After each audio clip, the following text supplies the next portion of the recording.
balance sa may anya en reng po hian pun ten long pe ka pek mit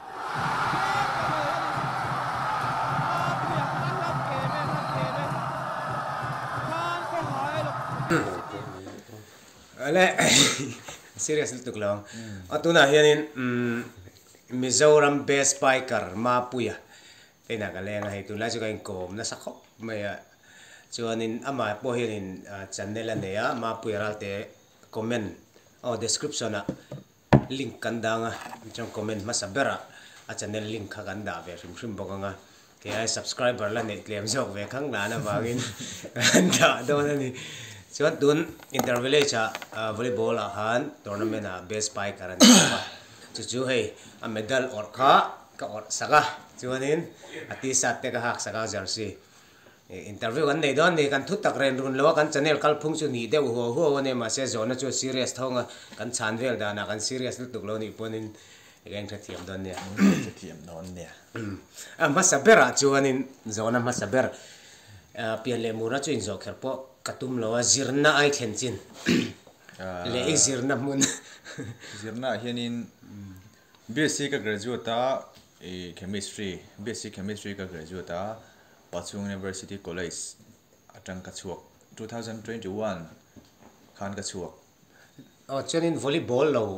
enga mothil dangril ru volleyball ei zonna na man chau itum nge tum vak lo volleyball hi chumo ei zonna na tlak vak lo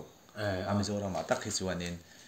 pat tai ma tia in ti lim nan vel hin anu ma game hi mo a smart ema chutiang vel atang chuan an ri chuanin ri volleyball ai tui chau da entirnan po ni lawin an soya chuanin an unau chau pun an beng tlak tiang chi te khang kha om ta kumengza ti ni tang nge volleyball tui chawa engtin nge I khel chau dan vela kha volleyball ka khel tran chau hi akum tak chuan ka hre to lo ma se high school ka kal tran tir class 9 kan I tran tir vel khanin hol ko ta khon an beng thina an in choi thina mo ka pa te hin khel thina ko hai hian chuan volume char pola ka tang thina kan lai khel ve lem lowa ka khel chho tran tak ki chu class 11 ka zir aizola ka om thak tir mo higher game second khel chho tan vel khanin ka shira chuanin khoi o hianin 2015 khanin ahma saber tan lungdara kalve ta chuan hun som paruk kanin ka sia ta chuan a hran pa coaching ti vel enga mo kal khai nei hran chong lawa nangma thiam chho tin coaching hi pa ngai taka kal ma sak ber chu su pa soing chuan higher games aizola game a kon kalu thina mo chu ta chuan in class 11 kan ni khanin hun thar vengami kan traffic ang Mizoram coach thapol walal moya puval moya khun en kola class 11 kan ni khan class 12 an chu ni mai ko saka son pa ngai ta ka son masak chu mo chu ni ani ben mai ani le tun interview cha champion ni ta enge champion ni kha feelings we hrim nangwa entina championship point day vot thata feelings we hrim ni kuma final kan chak lo to a kan branchway me inter branchway me kan final khan nuam hrim ma se champion le ni kum khan finalist kan ni pani na kan ni tum kuma kan champion na champion lo kar tu dang khop me ni kum khanin nuka ula mitui te khatla atla theiela tum kum chu ka nuka ul don mo ka te ma se ka tap thei me lo tum dum khanin ka lom lu tu khamo ka om dan pho ka soi thiam ber lo kan champion khan mo ka lom ani top mai ani le best biker an thang ta cha best biker I ming an ron puan khanin engtin nge om chuan hemi best biker hi phu in ti rengem ka ming an ron lam hang ka oi lo tu ka phu zu ka ke ba pho khamo tak chuan chan chu ka khel pui te khan tha ema phu po ka in ti chi alowa ka du ber kha chu team champion ko hai Mizoram champion kan ni kha nia best biker lampang kha chu ka ril ro khan om lo hrim shema naron puang ka chu ka phu chu ka ke ma po khamo ka lom thorwal khan ka zak kazak lek zok in sit ani mo oh in sin na khang ani le mi zo player a hei kho hai player chu inau zo mu na nia sai te te po lar sai ma pu sai lo ti mi dang dang pon ni vek ta kha chu thu rana da tai ra tunge khel pui chak ber mi zo bi ka ani chu mi zo bi ka hianin an khel pui chak ber po hi nga nei ka khe chuang lo chu tiang in mo ke chu tu poi ka khel pui thei vek khel pui chak em chu tia soi tur ka nei lo chuanin ani le khel pui to tunge khami kha chu kan khel dun an nuam kan in man dik ti te nem set taran ni mo setara hi chuanin jema te me tian ti chuang ta tun tum tui chang ra la kan setar kha he pa hi a bol setari ka la khel pui tam lu tuk lo mo ka khel pui to chuanin a bol nam hi vok nuam ka tia kanin man ve ang renga chuanin tuna kho hai setar be setam ta ma din a hi he ne ni chuan kan khel ho tam boka ani ne ni chuanin kan tha chiang bo khel pui chu nuam ka ti chuanin volleyball a hianin hei football a te po tharum nek sum te tlan chak te pon lar thei viau ta ball thiam lu tuk lo ma se volleyball a hian nge fitness nge skills nge physical shim khoi nge poimo iti hei hi ne a tam tak chuanin skills si fitness in a hne thei ten tia fitness is skills in a hne thei ten tia ma se ke chu ke ma bik chuan ka ngai dan chuanin awaya thatanga ya abi ka om thei lawa ang pon kan ngai tu na mangila fin player ai mi ai player fing big te chun om te me maya ma se ang pon fing mai la kan fitness in a phak lo chun kan ril ru tum na hi tak sai na ti chuak thei chuang lo ani chu bon chuanin i hei hi chu soi ran thei ni ka ti lo ka chuan skills kan ti te po fitness te lo chuan man thei lo wa tin fitness ringot khanin ball te volleyball a chuan poi mong ber chu i ball master anga ya anga sa nga po zong la ball kan master lo chuanin ati tak thei lo mo point tai te in khel har lo khen che hianin a share thina chu wang chuan ke chuan avai na tan ru la ngai ka ti thabi ka om ka ti lo chuan ani le lo thei lo than ngai ta se khoi ber nge i thlan ta kang skills fitness tha le physical tha kan chuanin nangma hai isan lam kha ka lo zot mi lo che ti ke hi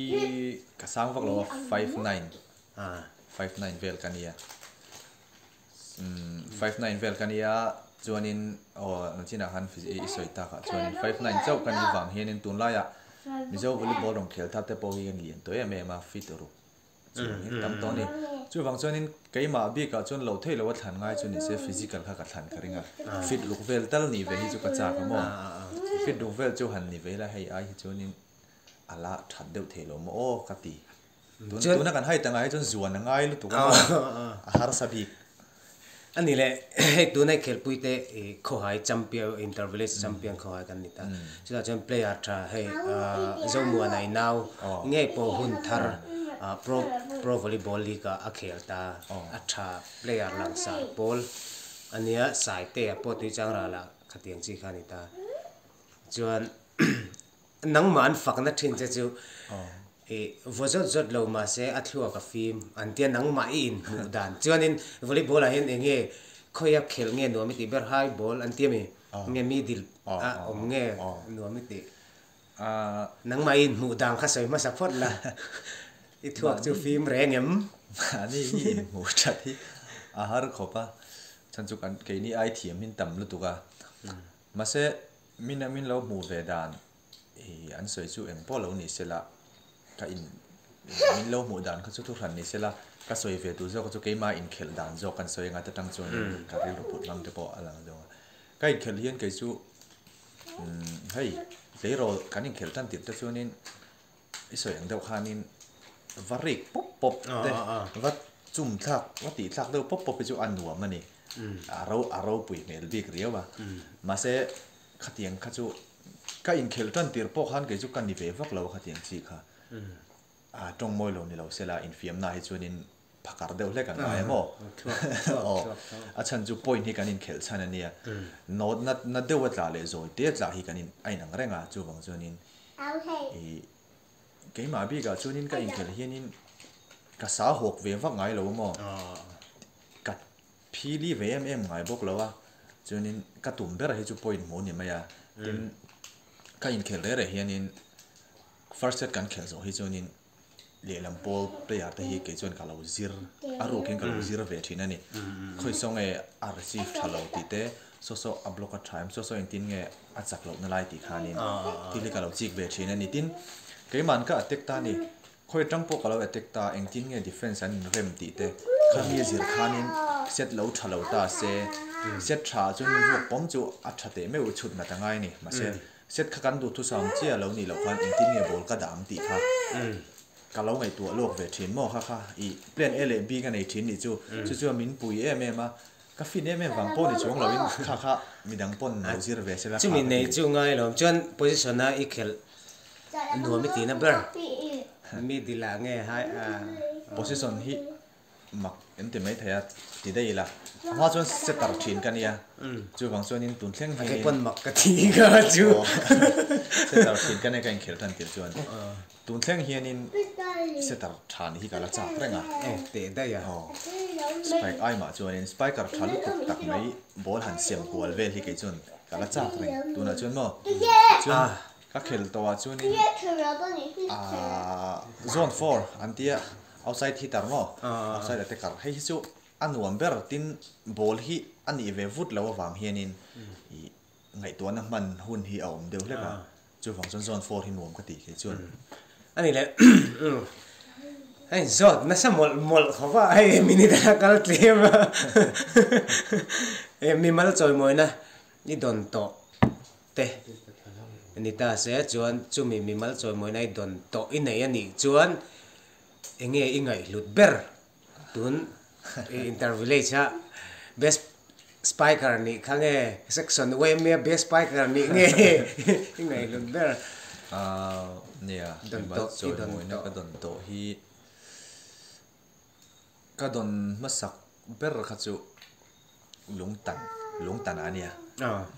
ke chuan in choi moi na hi asang lua niam lo om ka ti lawa chuan in ka soi do na ka lom ema lung tan GSA in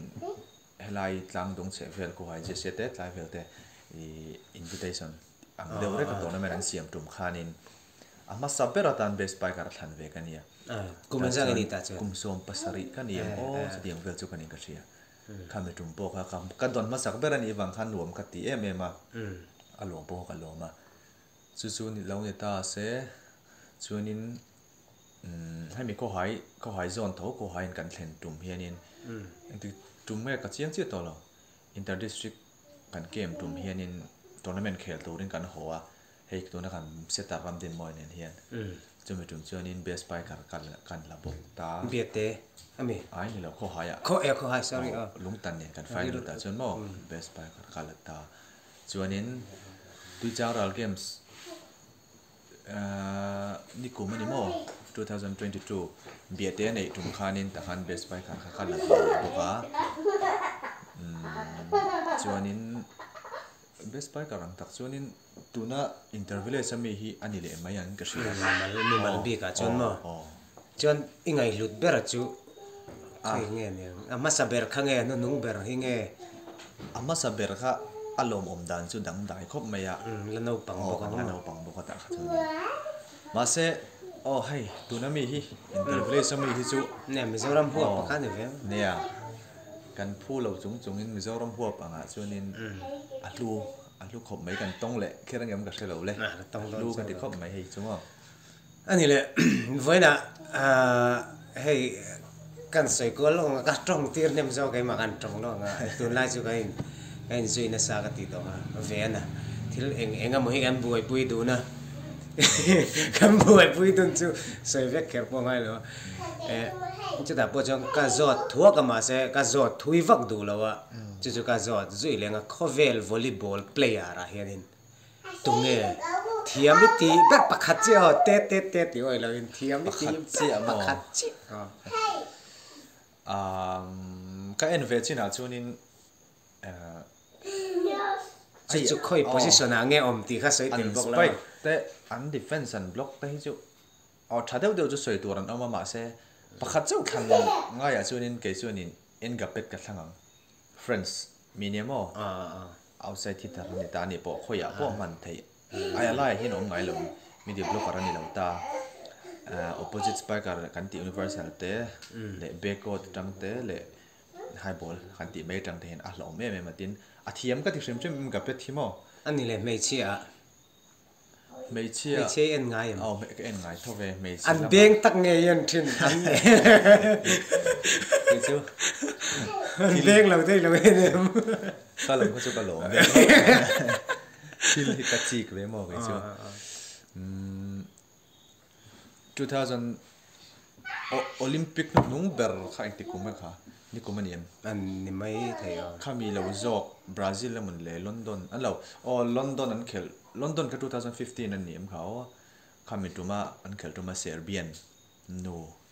Boskovic chelo mai thei Boskovic ve vok an ya khanu ka tha kalat deu ba me chia ka en to chon mo ani le Sabina ile Zira gun si rem khonge chelo ti zo chelo ve à cái tí ta cái thằng đầu tiên in đủ lấy in cái interviewกันđủ tông hoàn toàn ní thằng đó như là chú Gunes cái thằng cái phong cái này đang tắt mấy chưa anh này làm Mizoram bị cái này thì volleyball anh chính hắn soi thôi giúp cả mà sẽ cái zone non để thấu đòn chơi cái lâu in set lock về đâu vào cái ai zone nát là cái này in ngay em thì khác ngay lâu đâu khăn isoi anh nghe chăn nghe hắn khen thui tak tak đó nên là hala harsa vàng nghe hay nè soi tôi là tắm khom này dik tak cho nên volleyball hi mizo game anh là wa asan chu kan te lu tu mo national ang te international chu soi do national te ang po lang tur chu nin kan la te lu tu kan ni chu bang chu nin ni china physically than chan de mo a be sei om lu tu lo ani asan chu mizo player ti khopian in mizoram chunga volleyball anunga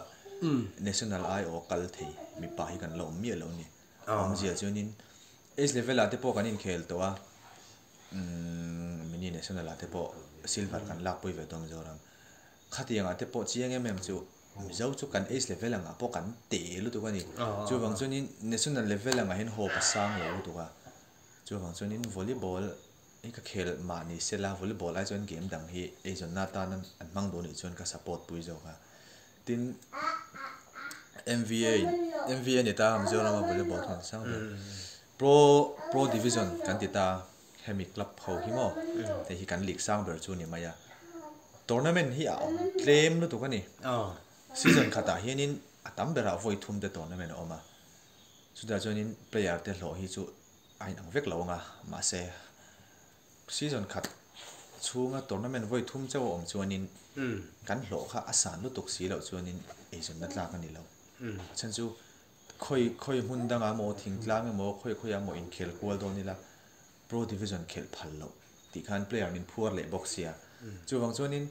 asian nan hi chuanin atlak ber lo ka ti ke ani le sport thil hrim hrim hen mizo te kan ril ru hi a huai sen to ki tiam mizo hi kema no pangte ka rin nangin ka in khel ke chu ka in hleya in discipline poi ka sport tu nuam ka ti veka badminton pe chu volleyball ai nuam ka ti zo ka chu wang chuanin mizo hi chu skills sa le kan dil put manga hi chuanin I vai ti mela tong moi lo ni sela kan indian pui te hian min phami alawa ma se kan physical hi ala that lawe ma wang hianin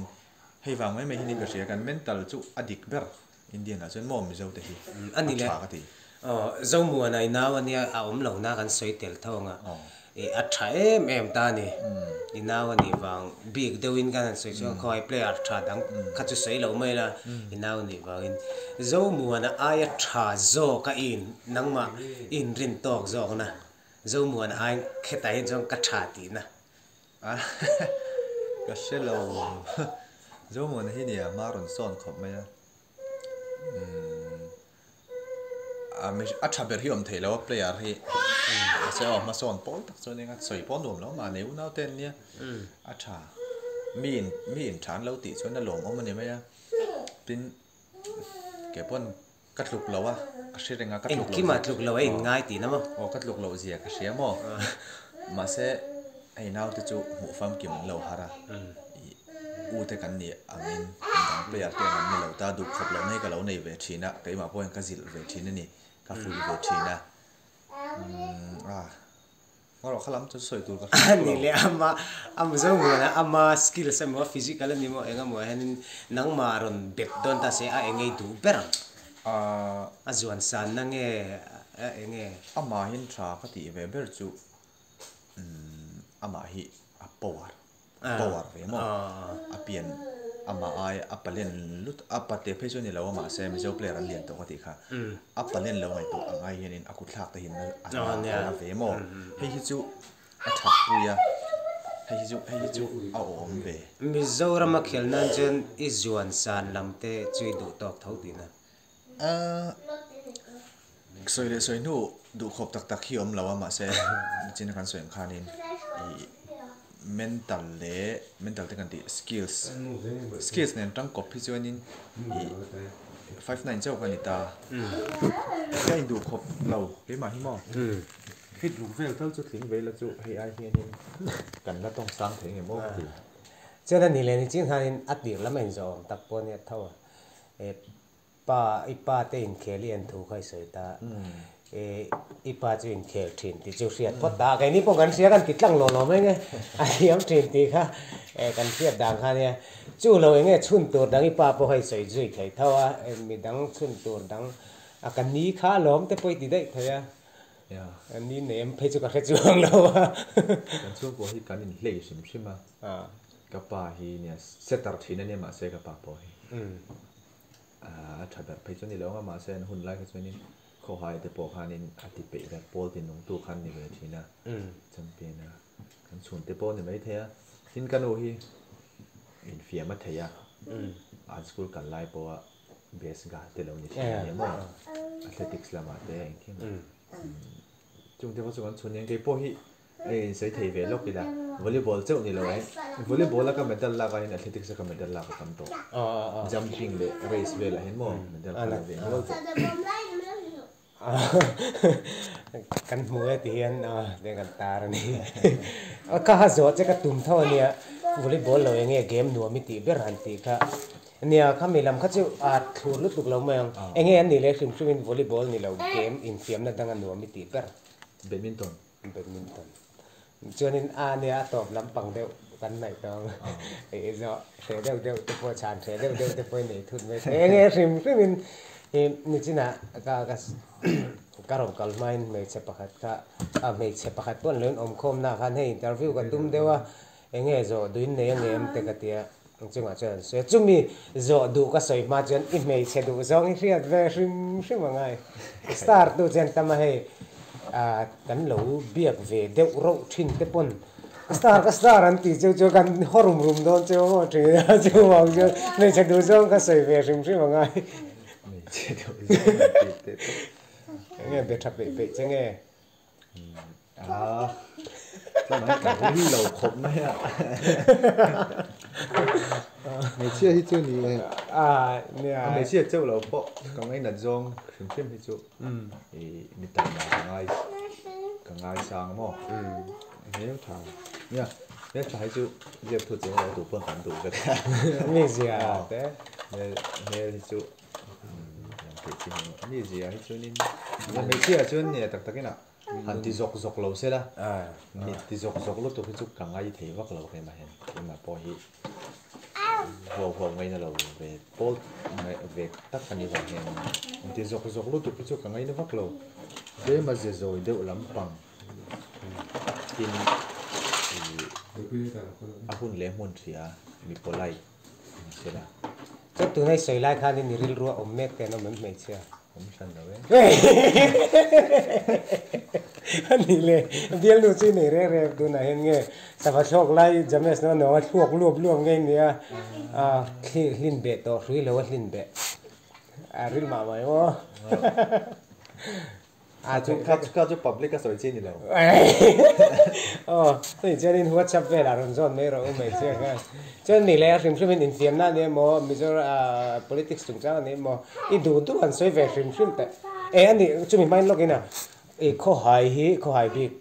hi volleyball atui te tan omna tla khuan in hiamนี่เมื่อกี้กับเวที่นักการสวยเวร้องอ่ะวอลเลย์บอลที่พอหายเห็นกันตุยไม่มาหลังเสียงมันจะตุ้มตุ่มให้อินเตอร์วิเลสกันจำเป็นอ่ะพอเห็นเพลย์อาร์จะจุกันโลมาอันนี้อากาศทุกทันเราเนี่ยเสร็จแล้วมีปุยเห็นนั้นดูไม่ไม่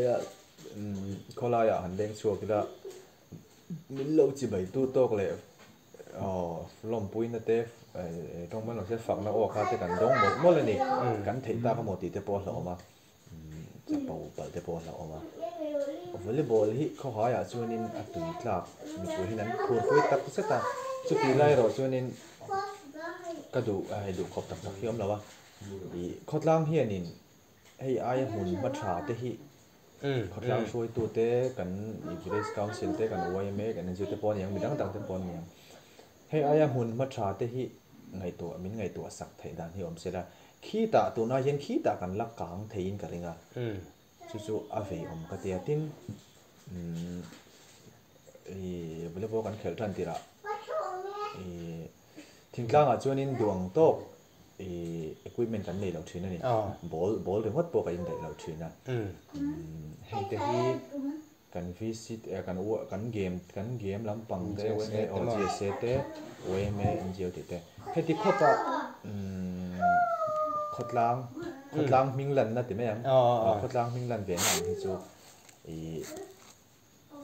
มินไงตัวสักเสร็จแล้วอินดอร์สตาเดียมเตะที่อมเทเสร็จแล้วอดูอมครบไม่ฟูแล้วนี่อะวอลเลย์บอลตุยที่กันตั้มเสีย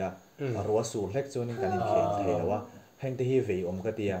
คุณรูมินเตอร์วิลเลส practice อ่ะพอทานี่กัน practice เลยเทแล้ววันนี้ฉันจู่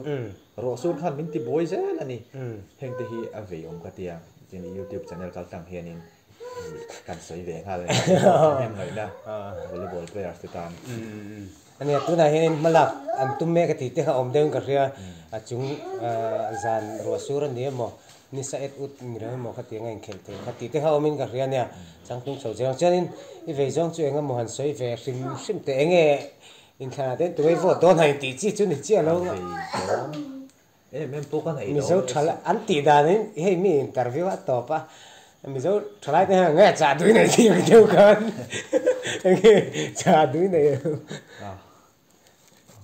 ลำปังเนี่ย politics ลำปังเนี่ยนี่ดูด่านนี่ไม่ตักนั่นทุ่มในเราอุ้ยเตียงแง่กันแค่เราไอ้เวร politics กันสวยได้ยังไงครับตุยเราเวียวนางเงินทั่ววันเดียดูเต็มเตะชลายเตะกันหักอาหุ่นโตก็จะครบไม่ถึงไล่ก็เวลาอินฟิมนั่นละว่าเจ้าเราเดปออินฟิมนั่นละไม่ต่างกันเดปอเขาหายเกมอันนี้เขาสร้างสนใจแล้วสุรการชาขดล่างชาวิสิชาเตะสรการชาเตะกันดูในจนเกมอันนี้กันป่วยหมดตีเสียละกันตับฉักเกาล่างอาเจียมีเสียเราเวลาตักฟีละเห็นหลุดจิตงาเวลาฉันจู่กันสวยเร่งวัดขนมเสียมเราเนี่ยในกินอะไรอินทันเตะเราแข็งแรงกันเสียรวยเตะบกกันทันตินเลยจวนนี้ยังมากันนี่บีบจวงเราตีนะคาเนี่ยจู่บางจวนนี้ช่วยตัวเต้นนะยังไงหมอฟังไม่ยาเองพาร์ตี้ politics หมอฟังไม่ยังไงหมอเทมเล่มาวางกันโหวตกันฉลาดทีนเฮียนี่คนล่างกันเสียมทันเทแล้วนี่รำแข่งมาชาวไร่ที่กันป่วยหมอตุนไล่จวนนี้party feelings ที่ไหนเวลาตัวชาวไร่จวนตัวนี้ไล่จวนนี้มิชานี่จวนนี้กันโหวตไม่ตัวนั่นนี่เกิดจู่คอนเกรสมาหน้าจังกันยา MNF มาหน้าจัง ZPM มาหน้าจังทีนั้นเรื่องรู้กันไปหุ่นตัวนี้ก็เสียทีนั้นกันนู่นเลยป้าเตโปเฮี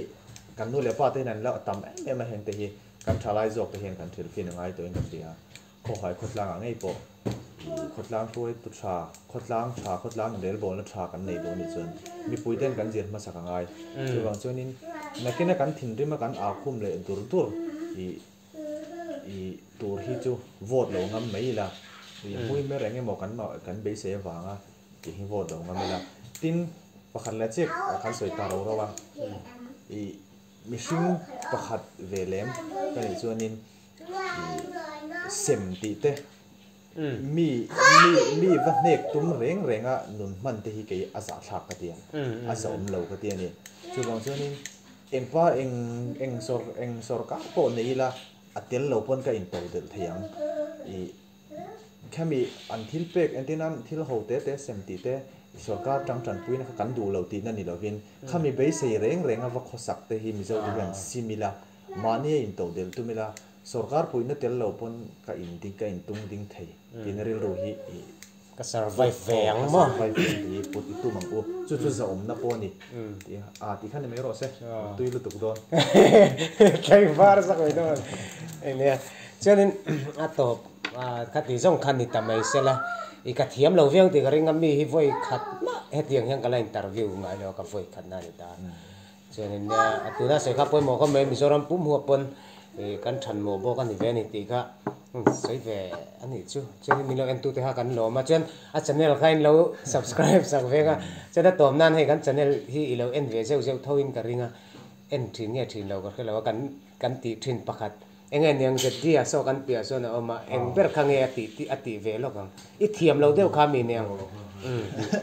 tu na kan channel kal phung kan zom ve lok don min ti sak ve nge ngai tu ma lo ngai sa chiang ro I tho lai kha kan ti mai do mi o tho lai mai ngo vào ngau mai hàng ti kha rang deu han se ro le tho lai mai ngo vào ngau mai hàng le kan channel kal phung ni so lai mai ngau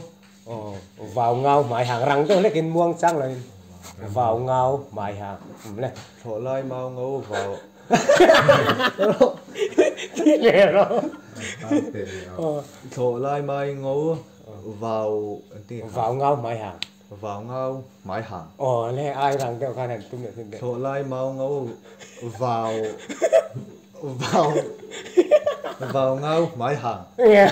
thọ lai mau ngâu là thì thấu thôi thọ lai mai ngâu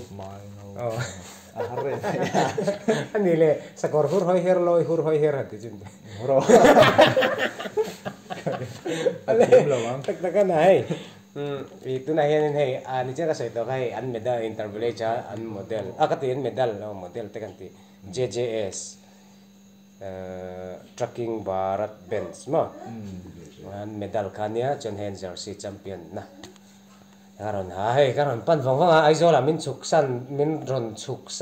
chuksan atum box ai jan rei kan han nor ta ni hi kan lom me kan lom ma ngai yang